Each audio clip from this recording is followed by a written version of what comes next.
మన ప్రభువును రక్షకుడైన యేసుక్రీస్తు నామమున సమృద్ధి జీవం ప్రార్థనా మందిరం తరపున మరొకసారి ఈ 2024లో గతించిపోతుంచుండగా ఈ చివరి నెలలో మనం అడుగు పెట్టుంచుండగా దేవుడు మనకు చూపించిన మహాకృప చేత మరొకసారి మిమ్మల్ని కలవటానికి దేవుడు చూపించిన మహాకృపను బట్టి సమృద్ధి జీవం ప్రార్థనా మందిరం తరపున మీకు వందనాలు తెలియపరుస్తున్నాను.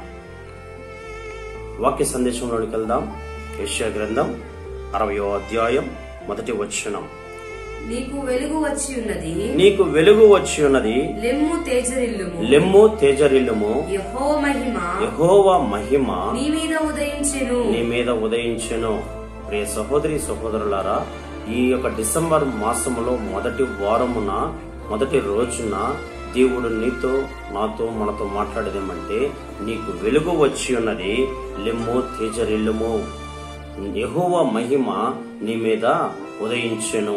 ఈ వాగ్దానము చేత దేవుడు మాట్లాడబోతున్నాడు. ఎలా మాట్లాడుతున్నాడంటే, ఇంతవరకు పడిపోయించినావేమో, ఇంతవరకు జారిపోయించినావేమో, ఇంతవరకు ప్రార్థన లేకుండా ఈ యొక్క 2024 గతించిపోతున్నా గాని నీ జీవితం మారకుండా నవంబర్ మాసంలో అడుగు పెట్టి గతించిపోయించున్నది, డిసెంబర్ మాసంలో అడుగు పెట్టించున్నావు. కానీ నీవింకా పడిపోయిన స్థితిలో ఉంచున్నావేమో, చీకటిలో బ్రతుకుతుంచున్నావేమో, చీకటి కార్యాలకు లోబడి జీవిస్తుంచున్నావేమో. అందుకు దేవుడు అంటున్నాడు, లెమ్ము తేజరిల్లుము, నీ మీద నా మహిమను ఉదయింపచేస్తాను.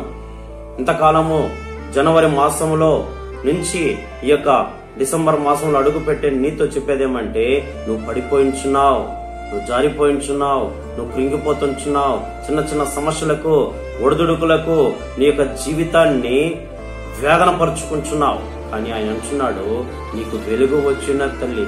ఎందుకో తెలుసా? ఆయన వెలుగు సూర్యుడు, నీతి సూర్యుడు, ఆయన ప్రకాశించే జీవన జ్యోతి.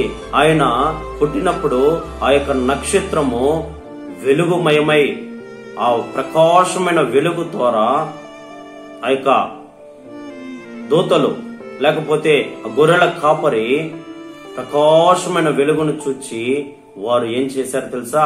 నక్షత్రము దారి చూపించిందంట. కారణ జన్ముడు ఇక డిసెంబర్ మాసాన పుట్టించున్నాడు. యేసు ప్రభు ఈ లోకానికి లోక రక్షకుడుగా మరియమ్మ గర్భాన పుట్టి ఈ లోకానికి నవ అవతారం ఎత్తి ఆయన పరిశుద్ధుడిగా ఈ లోకానికి వచ్చించున్నాడు. ఆయన ఏం చేస్తున్నాడు తెలుసా? లెమ్ము తేజరిల్లుమంటున్నాడు.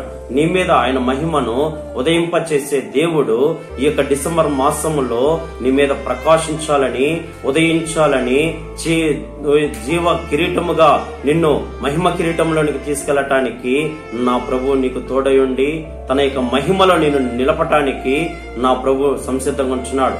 ప్రార్థన. మహాగణుడా, మహోన్నతుడా, పరిశుద్ధుడా, నీ పరిశుద్ధ పదము వందనములు. అయ్యా, యెషయా గ్రంథం 60వ అధ్యాయము, లెమ్ము తేజరిల్లుము, నీ మీద మహిమను ఉదయింపచేస్తానంటున్నావు. ఈ డిసెంబర్ మాసంలో చూస్తున్న ప్రతి బిడ్డ మీద నీ యొక్క కిరణాలు, నీ యొక్క జీవన జ్యోతి వలె వెలిగింపచేయండి. అయా, నక్షత్రము అయా వెలుగుమయమై అనేక మందిని చూపించిన రీతిగా, అయా నీ యొక్క జన్మానికి కారణ జన్ముడుగా ఈ లోకానికి పుట్టిన రీతిగా తండ్రి, అయా లోక రక్షకుడు మా కొరకు పుట్టి ఉన్నాడని తండ్రి అయా సెలవేయటానికి కృపణ దయచేసావు. నీకు వందనములు. వాగ్దానం ప్రతి కుటుంబాల్లో నెరవేర్చండి, కృపణ దయచేయమని యేసు అతి దివ్యనామమున చూస్తున్నాము తండ్రి. ఆమేన్. అందరికీ వందనాలండి.